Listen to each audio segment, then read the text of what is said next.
Morning Church. Morning. Supposedly, may pastoring schedule. Pero nag-swap kami. And he will be speaking to us on our sunrise service, Easter. No? So, thank you so much kay Pastor Rino for giving me this time. And we will continue with our series in the book of, or in the epistle of in Ephesians. If you have your Bibles with you, let us open it on Ephesians chapter 5, verses 1 to 14. I will be reading verses 1 to verse 2. The word of the Lord says, "Therefore be imitators of God as beloved children, and walk in love as Christ loved us and gave himself up for us, a fragrant offering and sacrifice to God." And let's pray. Father, we commit to you your word. Speak to us, Lord, through your Holy Spirit. Expose to us our sins. Encourage us, Lord, to live a righteous and pure life as your children of light, dear Father. We commit to you this time. We praise you and thanks you. In Jesus' name, amen.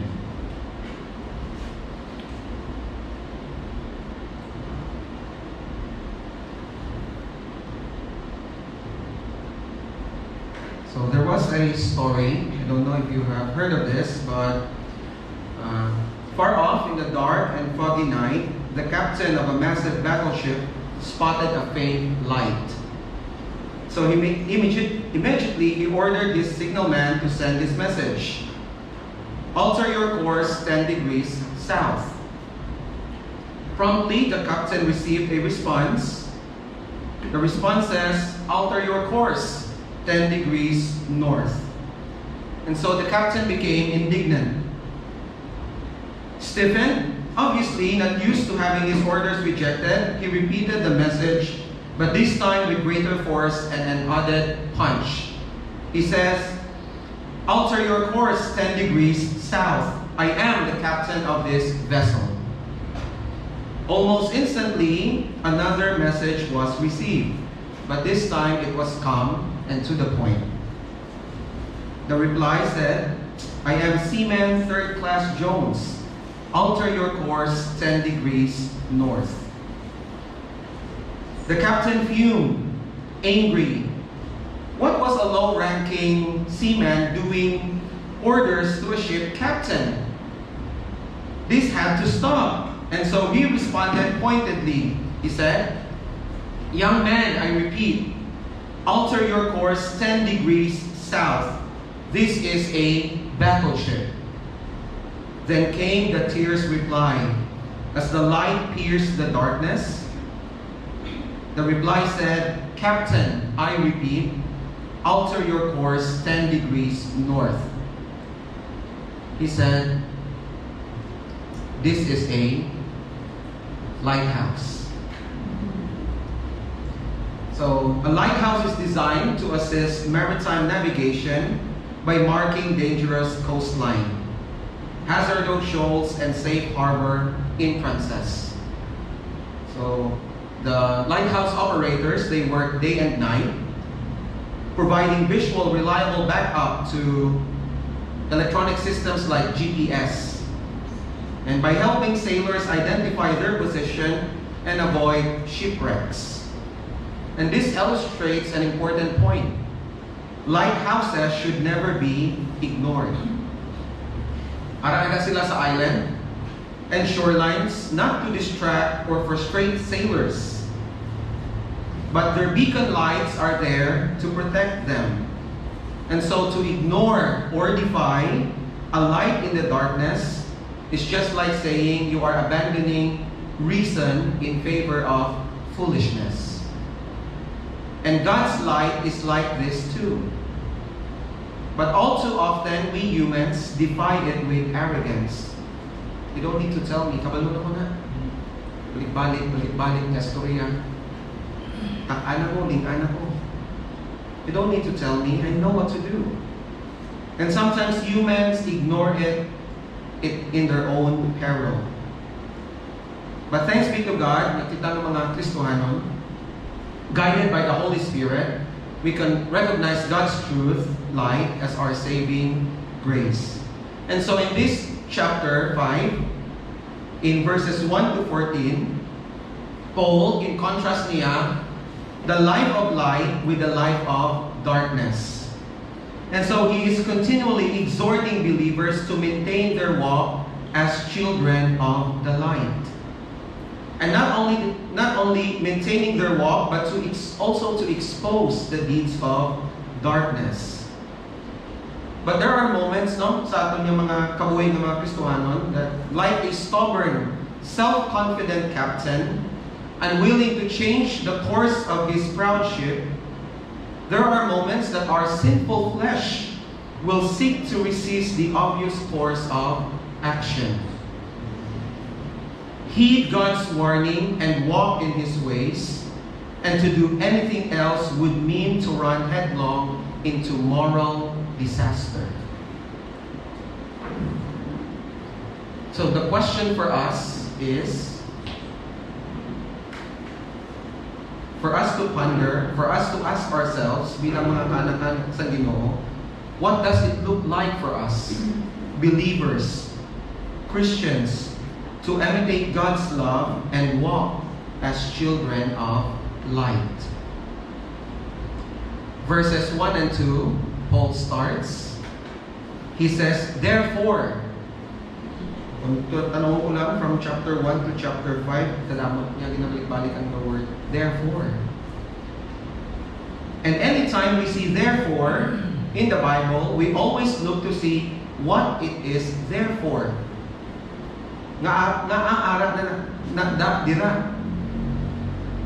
It is here therefore because of the abundant blessings, abundant spiritual blessings God has already done, already given, and showered upon us.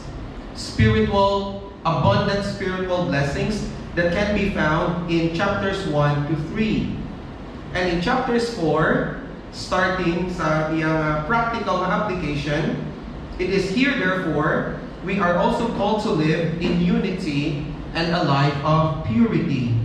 So therefore, the logical outcome for us, it's because of the abundant mercies, abundant grace, abundant spiritual blessings that God has showered upon us, we need to live a holy and loving life. Paul is beseeching us, urging us. And so he starts with the word, he returns to the familiar theme of walking. It's an image that sets in motion chapter 4, his practical section, in the second half of this letter, na makita or katunan natin from chapter 4 to chapter 6, where he wrote, it starts in chapter 4 verse 1, therefore I, the prisoner of the Lord, implore you, urge you, beseech you, to walk, to live in a manner worthy of the calling with which you have been called. And here makita natin that he exhorts his readers to walk in love. And he tells them to be what? Imitators of God. The Greek word imitators here, don't know how to pronounce it in Greek, but this is where we derive our English word mimic. And when we mimic somebody, we act out what they are doing. We follow their lead. We try to copy their actions. Just like sa mga mahilig sa sports, no? You watch the highlights, and then when you go sa basketball court, you try to mimic. Ang term na ito, galawan. Galawan ni Michael Jordan, galawan ni Tuto MJ. Not only that, sa mga favorite natin, yung mga actors or actress or mga dance group, sometimes ako mag-teach sa classroom while discussing, especially ang mga babae, kakakibot nilang what are you doing? And they will reply, teacher, she's doing Baymon. What is Baymon? Teacher, baby monster. They copy, no? Kung isa, bisan sa online class na ako, magkita na ako, iya kapot ka, giyo-giyo, tapos ang lips may... They try to imitate This Greek word, nakuha mo naton, dili man nakuha ang English word nga to mime.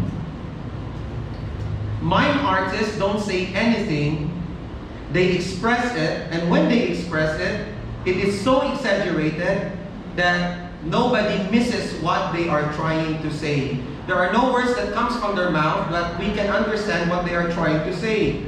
In other words, what Paul is saying for us here is don't just talk about God's love, but instead walk in His love. Live it, express it. Don't tell everybody you have it. Show them that you have it. Do as God does. Mime, mimic, imitate God. In other words, live out Christ before the world. And being imitators of God also has the idea that we are to make God as our example and model. We just can't be content comparing ourselves among men. I don't know sa iba niya preachers, but sometimes when I try to look at other preachers speaking, do ka namin man gaya-gaya ko ng ilan the way they speak, the way they sound, no? Do ka tempting bala nga isundon mo sila. Pero amo nang namon sa niya speakers nga sa kanila kami kay Pastor Jeff you have to be yourself. But here we are being asked to be imitators of God, just like what in 1 Peter chapter 1 verse 5 says, "But as He who has called you is holy, you also be holy in all your conduct. Since it is written, you shall be holy, for I am holy." Unang hambal ni David Kutsik, it is important to see God, that God is far more than our example. Many errors come into the church when Jesus is presented only as an example of behavior. We are not saved by the example of Jesus, but once saved, His example becomes meaningful to us. God is more than our example, He is our main example. But the question is, how can we mimic God's action? This would be an incredibly daunting challenge. Paano natin igayahon ng Ginoo? How can we live a life like that we look like Christ? But thankfully, wala nag-end si Paul sa ngambal niya, therefore be imitators of God. He said, be imitators of God as what? As beloved children. Children are natural imitators. They often do just what they see their parents or others, adults do. Muna makambal kita, not only in the physical sense, nga ba, tsura mo do si mama mo gid, o si papa mo gid, o carbon copy di ka mo. But not only that, we often hear people commenting, "Bong, di mo batasan do si mama mo gid, or do si papuwa gid si, ano ba, the way ka maglak." Tabi ko si papa mo to nagalakat, ikaw gali. Tabi ko, gatalikod ko, hinay, tawgot ko, tabi ko si papa mo, ikaw gali, or tabi ko si mama mo. Namitani ko ng comment pala daw, in a positive side, pala ko ay man siguro ba, hindi mo pagkasuplado, kuha mo kay mama mo or kay papa mo. But that is, we are imitators of the people who we look up to. And so when we act here, sa ilang verse, when we act according to our nature as children of God, we will imitate Him. When we act, when we remember nga, ay anak ko isang Ginoo, how should I act? How should I live my life? Muna hambal ni Spurgeon, niya, as we do imitate God, we become what? Representatives of God, especially before those who have closed their lives, who have shut God out of their lives. What are we sent into the world for? Is it not that we may keep men in mind of God, whom they are most anxious to forget? If we are imitators of God as dear children, they will be compelled to recollect that there is a God. For they will see His character reflected in ours. Ang baba ni Spurgeon, I have heard of an atheist who said he could get over every argument except the example of his godly mother. He could never answer that. Christ is our perfect model and for us to follow. It stands to reason that as beloved children, we are to carry on our lives with the characteristics that are true of the Son. If He is good, usually if He's good, and I don't like all the time. God is good all the time. If God is good, we should be good. If God is kind, we must be kind. If He is just, we should be fair. If He is holy, we are to be pure. And He is holy. He is full of grace. We ought to demonstrate grace towards one another, and the list could just go on and on and on. Paul also illustrates the extent of our emotion, of our imitation. He said, we are to walk in love. Inambal niya. And the word love there is the word agape, which means unconditional love. Christ's self-sacrificial love, by which He gave Himself up for us, thus pleasing God as a fragrant aroma, Paul presents us with the greatest standards of selfless love, just as Jesus Christ Himself thought, greater love has no one than this, than one lay down his life for his friends. Jesus' giving of Himself was obviously a sacrifice pleasing to the Father. And we too, as imitators of God, as His beloved children, we can also offer a pleasing sacrifice, our lives a sweet-smelling aroma, as we give ourselves in love to others. So ato nyo first take away that as believers, as children of God, we should imitate Him by walking in love, reflecting Christ's example of selfless sacrifice. That means we should live our lives sacrificially so that our lives become a fragrant offering pleasing to Him. We must let our daily actions be marked by kindness, forgiveness, and a love that mirrors Christ's sacrifice, showing the world what it means to live as children of God. Hambal pa ni Frederick Buechner, niya, he is telling us to love our neighbors in the sense of being willing to work for their well-being, even if it means sacrificing our own well-being to that end. But we know that the world which we are living now opposes Christ's way of love at every turn. And it tries with all its might to crush us. It's like a gloomy, stormy sea that, wants to crush us into a rocky shoreline. That is why Paul issues a strong summons of life in purity in the next several verses. He doesn't stop in verses 1 and 2. He calls an urgent warning against the world's destructive, self-serving ways, and a clear beacon of light to pierce the darkness. Look at your Bibles, verses 3 to 6. Let's start with verse 3. He said, "But sexual immorality and all impurity or covetousness must not be even named among you, as is proper among saints." Kung nakulang gusto niya, okay lang po sa verse until verse 2 lang po. But no. God is summoning us into a life worthy of our calling. So here Paul focuses on several sins that can dim our witness of the Christian community. In Philippians chapter 2 verse 15, it says, "That you may be blameless and innocent what? Children of God, without blemish in the midst of a crooked and twisted generation, among whom you shine as lights in the world." But though we are called to be lights in the world, there are certain behaviors that can dim our witness and render us indistinct and ineffective. In fact, the dimmer the light, the more we look like those who are cut off from God's kingdom. Wala lang kita kinalain sa mga tao, wala nakakilala sa Ginoo. the children of disobedience upon whom the wrath of God is coming. Tunan na natin karon in verse 5 to verse 6. And so by associating these deeds of darkness with unbelievers, Paul's exhortation is especially clear and convicting.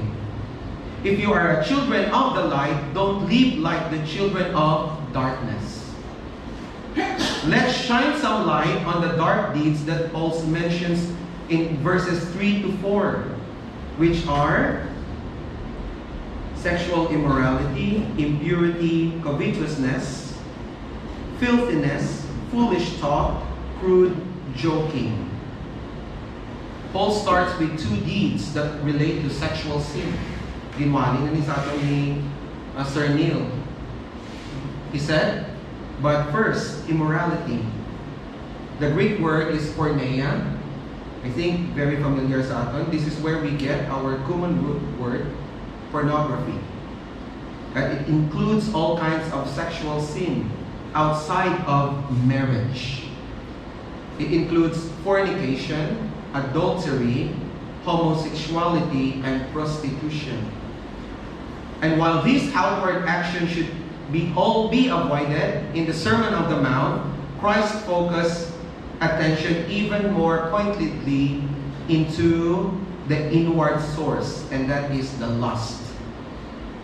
In Matthew chapter 5, verse 28, Christ said, but I say to you that everyone who looks at a woman with lustful intent, para pala sa imong tagipusoon, sa imong kaminsaron, has already committed adultery with her in his heart. Hindi na pag-explain, pina-explain ni in detail ni Sir Neil, no? He also refers to what? Impurity.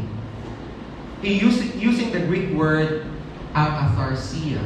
I don't know if that is the correct pronunciation. But, English word, this is where we get our English word catharsis. And catharsis means to cleanse, to provide relief. But here, it forms as a negative.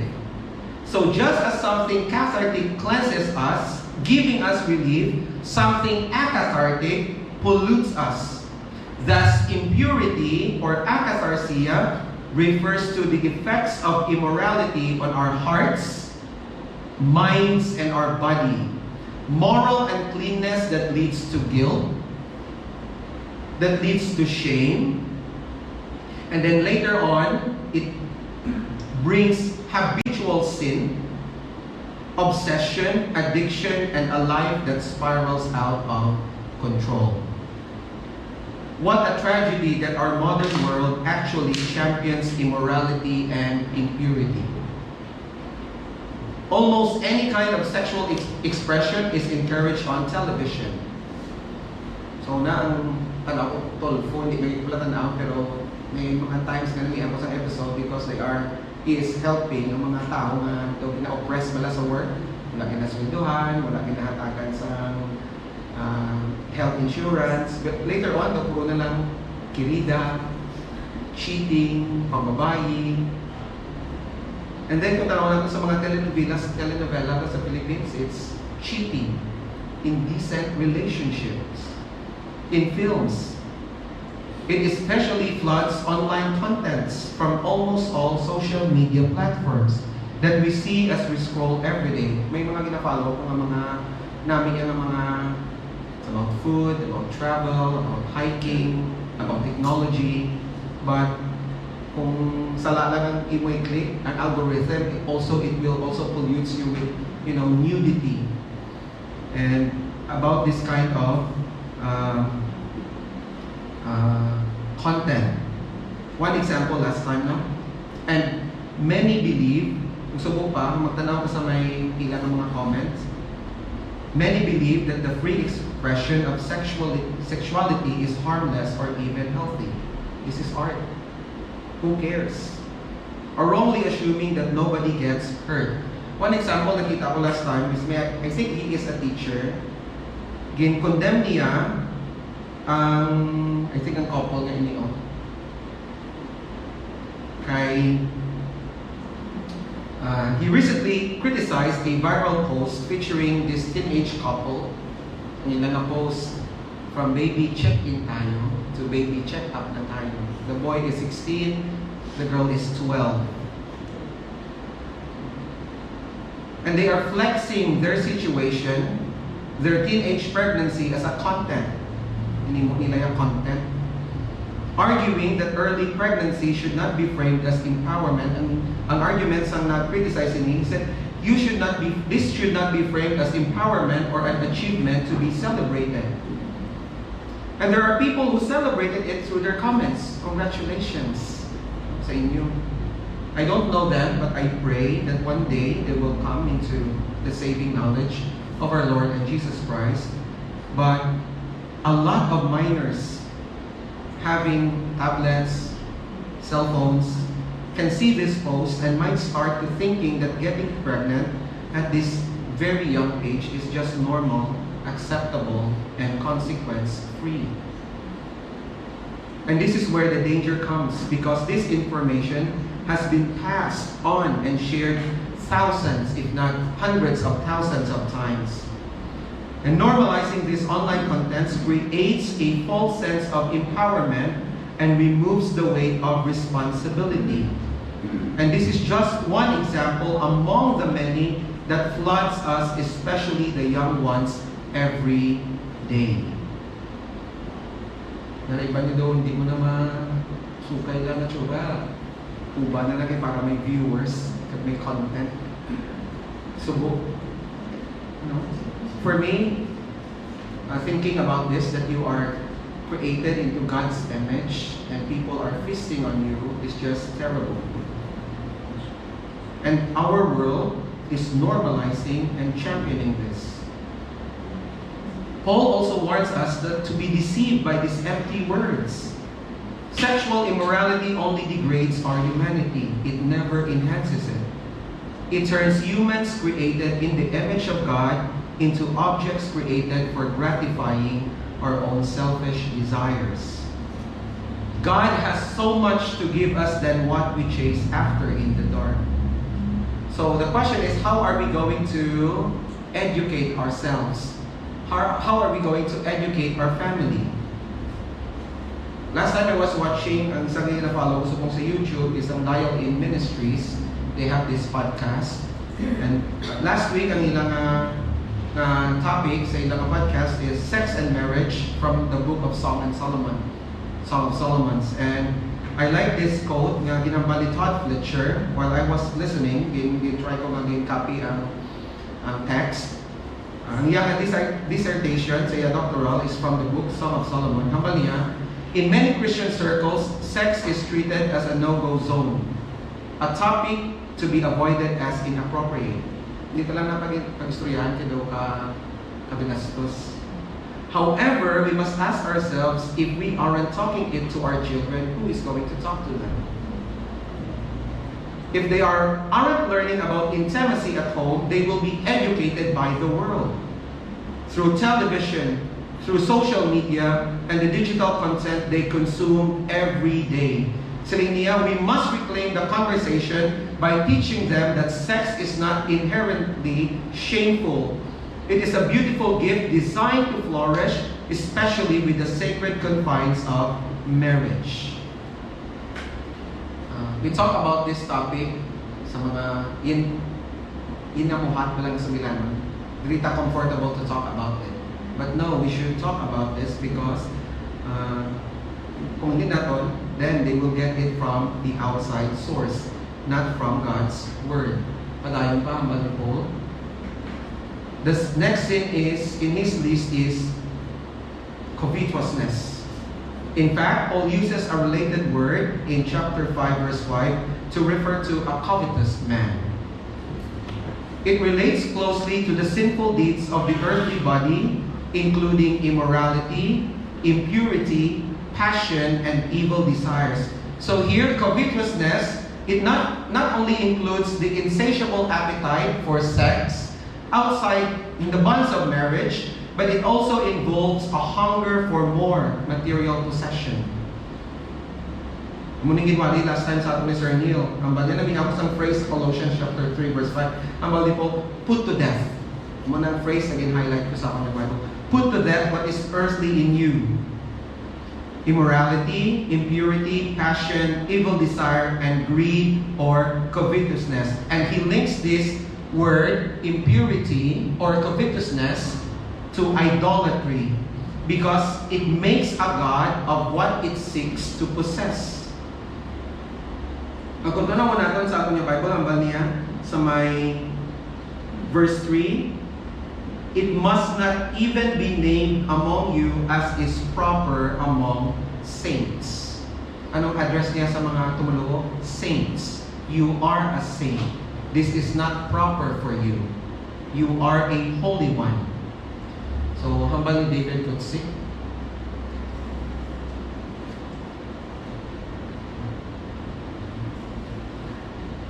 We must notice the theme of moral appeal. He says, it isn't avoid this thing so that we can be a saint.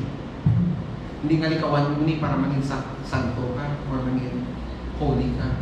Rather, it is you are a saint. If you are a believer, you are a saint. Now live in a manner fitting for a saint.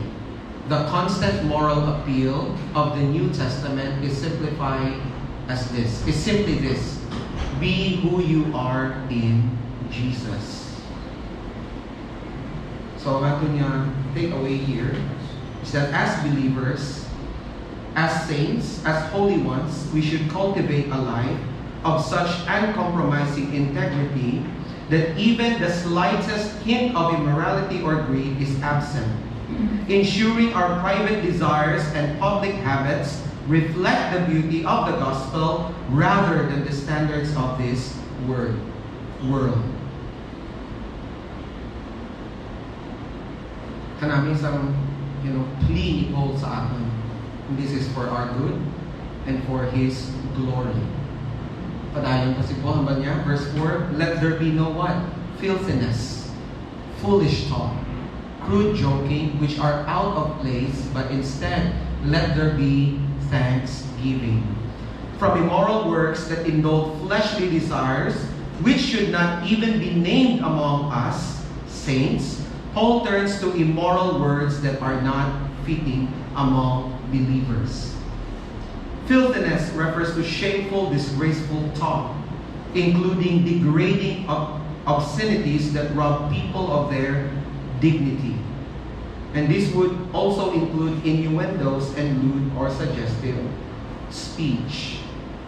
And the word foolish talk is one compound word in Greek. Foolish talk there is morologia. Its root, we derive the English word moron, which means fool.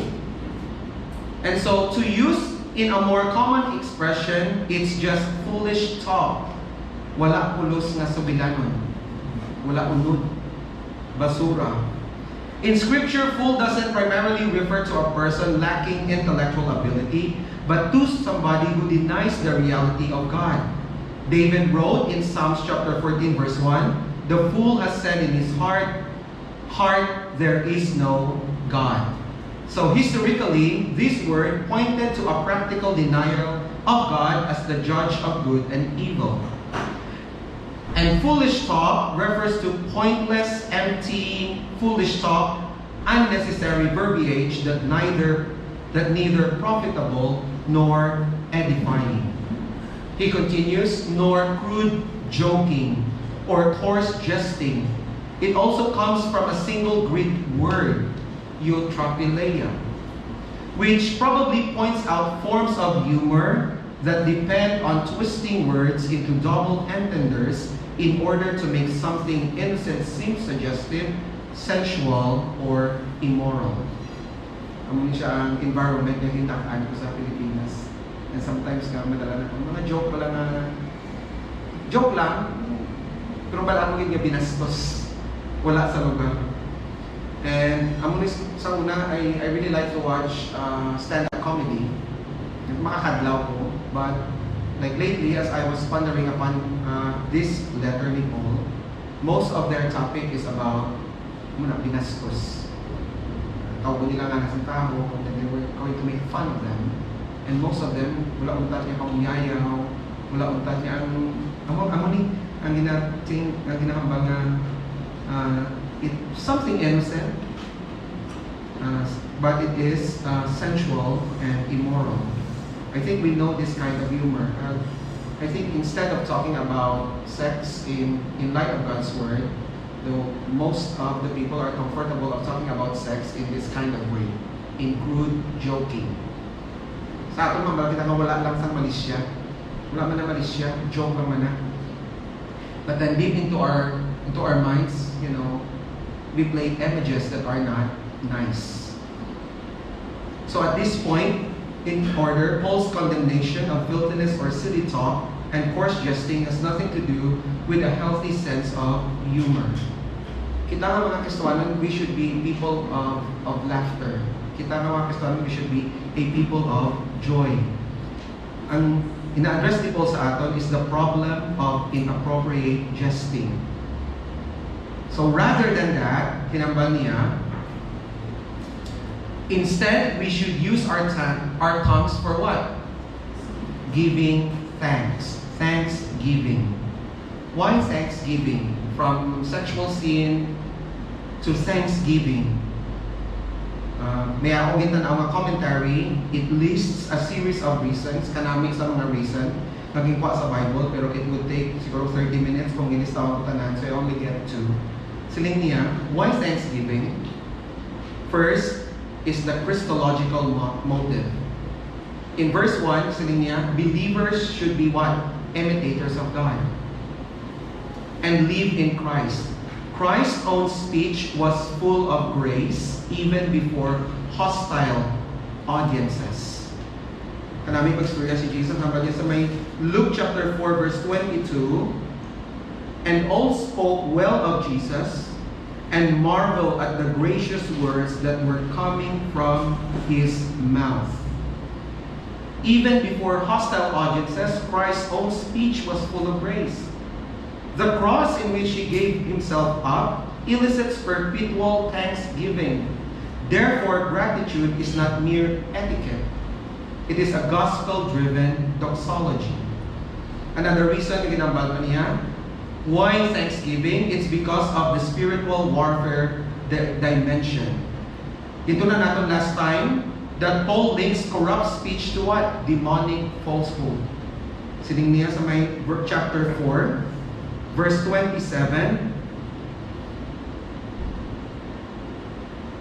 In your anger, do not sin. Verse 27, and give no opportunity to the devil. Grumbling, obscenity, cynicism invites darkness. But thanksgiving draws the believer under the lordship of Christ, pushing back spiritual forces by proclaiming God's reign. So gratitude is presented as the positive replacement ethic for corrupt speech. Rather than pakakroy, pamuyayaw, pinastos na istorya, we should instead use our mouth in giving praise and giving thanks to God. Because it recenters our hearts to God. Once our hearts is recentered, our minds also recenters, thereby cutting the root that produces both moral and verbal darkness. Pero sa isa pa ka commentator, si David Kotzik, gin-connect niya ang Christian positively giving thanks for sex. Sabi niya, we receive it thankfully as a gift, and we enjoy it in our marriage bed in a way that glorifies the giver. Ang ato niya lesson sini is that we should abandon the pattern of shameful, senseless, suggestive talk. As such, speech contradicts our identity in Christ. Rather, we are called to cultivate a heart of gratitude that honors God and encourage others. Verse 5, for you may be sure of this, that everyone who is sexually immoral or impure or who is covetous, that is an idolater, has no inheritance in the kingdom of Christ and God. Very strong ang word na ginamit ni Paul. We know better than to think that sexual indulgence, materialistic madness, degrading speech are no big deal. Okay lang na siya. Okay pa man po. Magstorya ko po. Puro kami nasa school. Okay pa man. Wala man. Okay.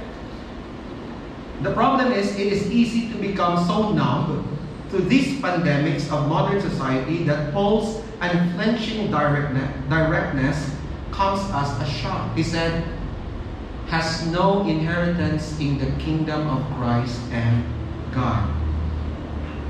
But we must be very careful in our application of this severe statement. Di na ito pagamiton niya ng turaso ka. Hanapan perno kagit kay batasan mo do. Ari hindi mo batasan mo gani mo gawin kay perno kagit. Hindi kagit luwas. No. We must be cautious, however, in our application of the severe statement.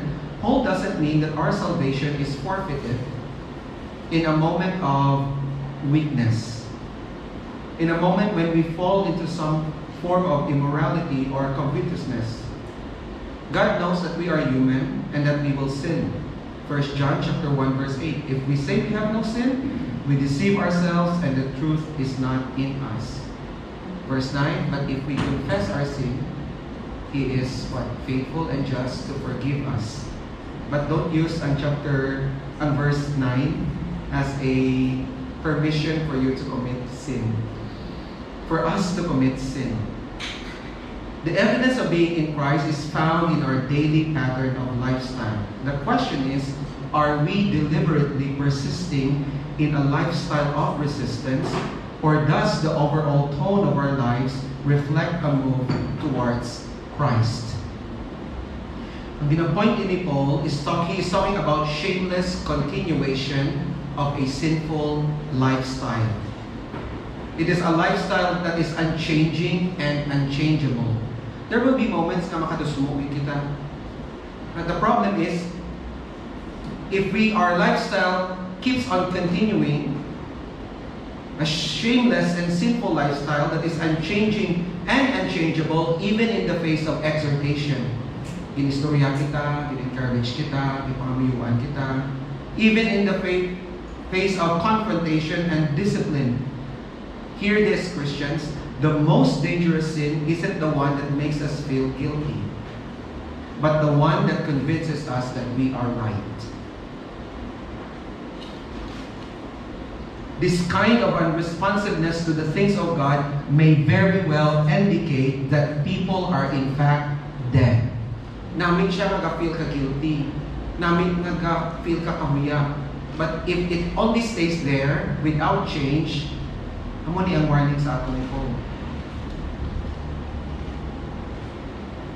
In short, those who claim to be believers but constantly turn away from the light of righteousness, from the life of purity, from the life of holiness, demonstrate that they are actually people of darkness. Muning warning sa ako ni Pastor Paul before, be very careful, Joven. Kasi imo pagpakasala, everything so na ma-feel ka guilt and then shame, and then later on, wala ka nalang feeling that your heart will become callous. Okay na, dubato naman ako sa mga tao, maamok ni. But hear God's word. Hindi ito magpitik lang sa amunin ng verse para sa ako na I will not go there. And sometimes sa ako nung mag-speak ko, am I going to speak this? But I'm not the one speaking. I'm just an instrument of the Lord. And let us heed His warning. Just like in the story. Ang warning pa niya, umuling natin nga lesson, that we should live in purity, that we should reflect our identity in Christ that stands in stark contrast to unbelievers' dark and immoral behavior. In verse 6 is a very strong warning. Let no one deceive you with empty words, for because of these things the wrath of God comes upon the sons of disobedience. Let no one deceive you, the apostle continues. He has himself acknowledged, urged them the truth of divine judgment. He said, be sure of this. Now he warns them of the empty words of false teachers who would persuade them otherwise. Remember ko ang interview ni Joel Austin kay Larry King. I like that segment ba? Lami King Solid. Kamangkot siya about how to, kung sino makakadto sa langit pala. Hindi siya mag-quote niya, I don't know, I'm not God. False teachers, they would not use, they don't want to offend people. They just want to please them. So, ang muling danger sa aton, siling ni Paul, no? Sa my verse, I think 6. Yes. Let no one deceive you with empty words. Why? Because of these things, the wrath of God comes upon the sons of disobedience. During the time ni Paul, I think in explaining Pastor Jeff, Gnostics were arguing, kung anong salamin mo sa inyong malawas, it will never have an effect sa inyong mga kalan. So okay lang, magpakasala. And right now, there are many deceivers in the world, even in the church. They teach that God is too kind to condemn everybody. But their words are empty and their teaching is deceitful. The truth is that because of these things, the wrath of God comes upon the sons of disobedience. The last phrase no in ni Paul, it's an Hebrew idiom, which simply means the disobedient. It means those who know God's law but willfully disobey it. God's wrath falls on such beginning now and culminating in the day of judgment. Amo na ba ni Paul in verse 7, niya? Therefore, do not become partners with them, for at one time you were darkness, but now you are light in the world. Paul is not prohibiting all contact or association with such people. Hindi kita magpuput sa ato, hindi ko magpuput sa inyo kay sa mga Kristiyano na kumaput. No.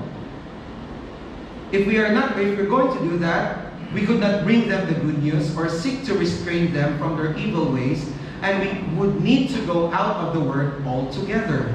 Ang prohibition niya is do not be partners with them. For if we share in their practices, as Lot was warned us in Sodom, we run the risk of sharing in their doom. We should recall the assurance of our salvation. Our assurance of salvation is neither a synonym nor an excuse for presumption. And we should fall into a life of greedy immorality. If we are not being careful, we would be supplying clear evidence that we are all idolaters, not worshippers of God. Disobedient people instead of obedient. Heirs not of heaven, but of hell, if we will be partakers with them. Hindi nga, kung boso hindi Kristiyano, hindi na nakamag-work siya. No. We need to work with them, but not be partakers with what they are doing. The Apostle Paul gives us a solemn warning. We should be very wise to heed it. Verse 8, ang baliya, but now, for at one time, ang baliya, you were what? Darkness. Wala na siya naman, you were in darkness. Ano ang baliya? You were darkness. Kita yung difference? When Paul says that we were darkness, he simply means we were actually part of the problem itself. We can do anything on our own. Muna nga ba sa Dallas Theological Seminary, sa ilang doctrinal statement, we also believe that the spiritual death or total depravity of human nature has been transmitted to the entire human race of man. The man Christ Jesus alone being accepted, and hence that every child of Adam is born into the world with a nature which not only possesses no spark of divine life, but is essentially and unchangeably bad apart from the divine grace. What a hopeless plight. But now, we are what? Ano ang baliya? But now, you are light in the world. Salamat kita sa Ginoo, ang isa ka song hambal na and can it be ba lang na song hambal na long my imprisoned spirit lay fast bound in sin and nature's night, thine eye diffused a quickening ray I walk the dungeon flamed with light. Formerly darkness, now light. That's our new identity bilang mga kaanakan sa Ginoo. As light bearers who reflect God's perfect light of holiness, truth, love, and hope, we are urged to point the way for others to escape darkness. And to do this, we need to walk as children of light. And what does this look like? Paul describes this as producing goodness, righteousness, and truth, found in verse 9. Walk as children of light, for the fruit of light is found in all that is good, in all that is right, and in all that is true. Last time sa amon yung graduation, ang K3D namon yung bataan, they sing the song, This Little Light of Mine. And hindi lang sila sa stage nagkanta, may mga classmates nila nagkantaman. Kasi nga ball manging kakanta, This Little Light of Mine, and then you can sway sa tune ng kanaming siya kantawan, I'm gonna let it shine, this little light of mine. And this song reminds me of what Jesus said, and I think we need to remember this. You are the light of the world. A city set on a hill cannot be hidden. Nor does anyone light a lamp and put it under a basket, but on a lampstand, and it gives light to all who are in the house. Let your light shine before men in such a way that they may see your good works and glorify your Father who is in heaven. This little light of mine, Christ commands us to shine before all people. And as believers, we must embrace this truth. Every interaction with non-believers becomes an opportunity for us to share God's light. And so here is our lesson. As believers reflect Christ's light, we gently expose the darkness and lead others to the Savior who rescued us. Lastly, hinambal niya, and try to discern what is pleasing to the Lord. Take no part in the unfruitful works of darkness, but instead expose them, for it is shameful even to speak of the things that they do in secret.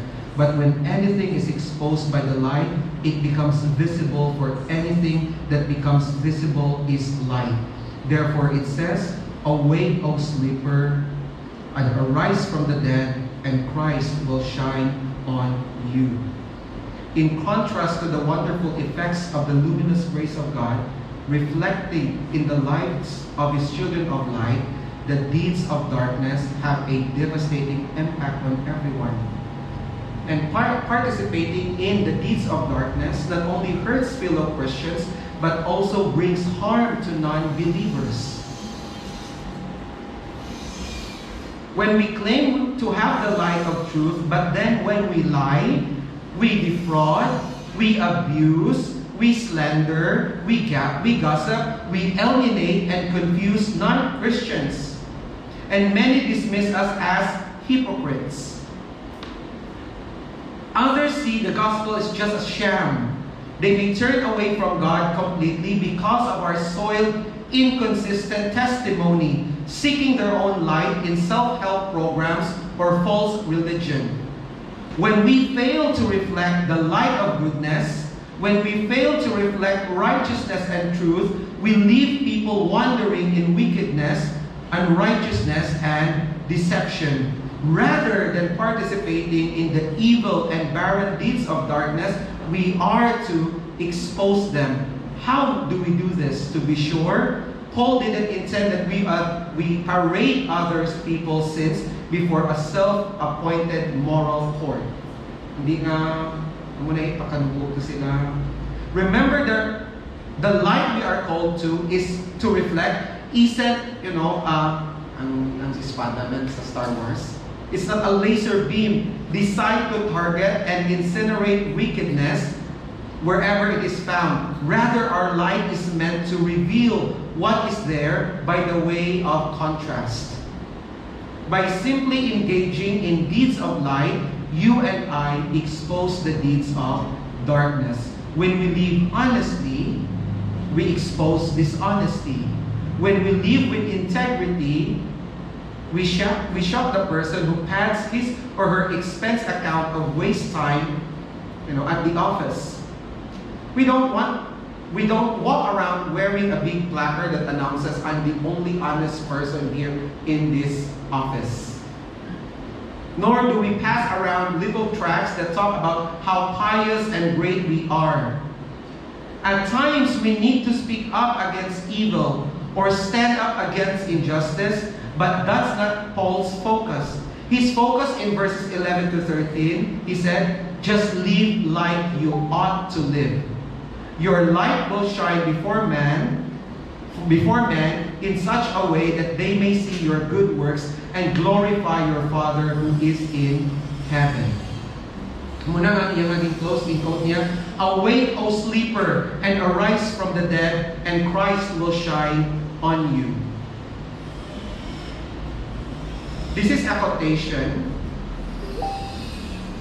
nga sa modern commentators suggest is an extract from an Easter or baptismal hymn. "Awake, O sleeper, and arise from the dead, and Christ shall give you light." Here, our former condition in Adam is graphically described in terms of sleep. Di tama tulog-tulog. Death and darkness, from all of which Christ rescues us. Conversion is nothing less than awaking out of sleep, rising from death, and being brought out of darkness into the light. We are summoned to live a new life in consequence. Amo ni nga yung last na lesson. As children of light, we must not only avoid sinful deeds of darkness, but in our life, as we shine our light, we actively expose them through righteous living.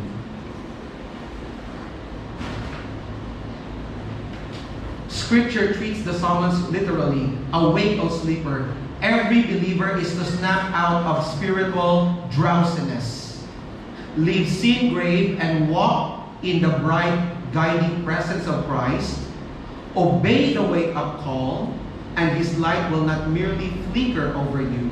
It will flood every corner of life with transforming glory. And so as we end, let us ask the question, what does it look like for us believers to imitate God's love and walk as children of light? Sawali ni Sir John Reno sa Genesis chapter 1, the divide between light and shadow began at the dawn of creation when God commanded, "Let there be light." This established a fundamental law. Light and darkness cannot coexist. Where the truth and righteousness shine, the darkness of the world must retreat. Here is our application. Our main takeaway as we read these verses again, probably when we go to our home. Ulit natin. As imitators of God, believers should live a life of sacrificial love. Not just sacrificial love, but of moral purity. Just as Christ gave Himself up for us, when we let the Holy Spirit guide our choices, our lives shine with His light, and then we expose the darkness, and then we show others the power of a life lived that is pleasing to Him.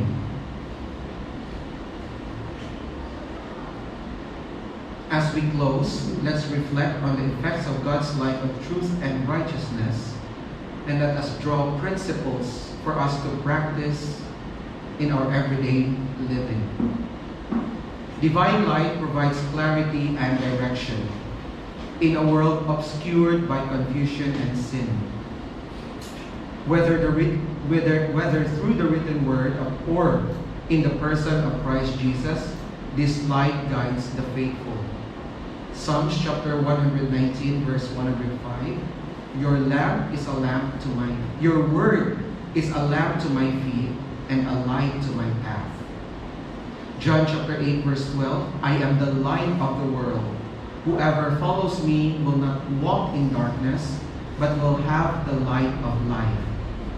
John chapter 12, verse 46, I have come into the world as light, so that whoever believes in me may not remain in darkness. As we reflect, if someone looked at our life, or looked our lives this past week, months or years, would they or have they seen a path lit by the character of Christ? Or a path obscured by the fog of our own selfish desires? By living in alignment with God's Word and the example of Jesus Christ, and us allowing the Holy Spirit to work in our hearts, not grieving Him, we become active agents of light who expose and drive out moral darkness. When a person reflects God's character, they become impossible to ignore.